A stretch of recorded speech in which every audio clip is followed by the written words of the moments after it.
Hey guys, welcome back to Jason Joni Builds. We are here just for a minute today. So wanted to show you what we got done since the week before. We showed spraying the Raptor liner on the bottom and then on the firewall.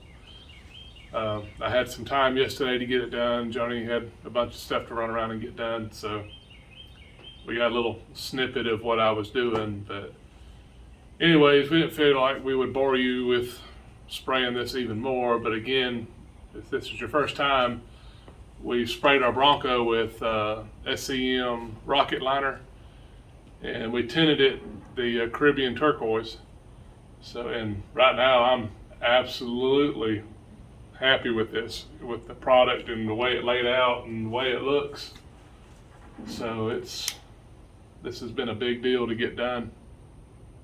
We went ahead and sprayed the tailgate while we were spraying this.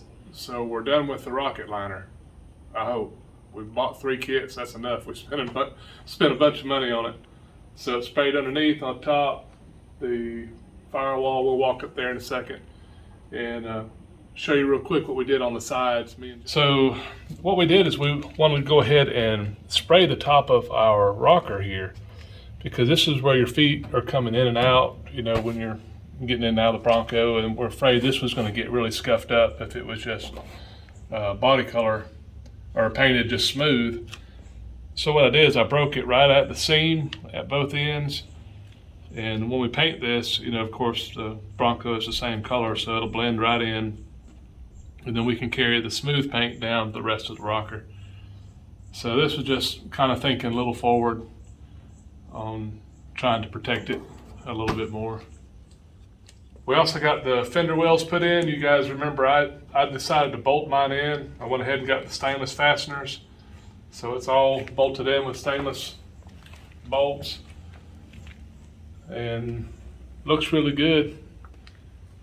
And we talked about the reason I did that is so I could really get back here and get this sprayed like it's supposed to. So I got a little bit of tape and dust from sanding. But everything is covered and I don't have to worry about spots I might have missed. So slowly coming together. Not sure what we'll be working on next week, but we're going to continue to make forward progress on this thing. So just a little update video. So we'll see you guys on the next one, and hopefully we'll also be back with our subscriber showcase, but we're just going to take the rest of the day off. Thanks for watching, and we'll see you guys on the next one. You guys take care. Bye.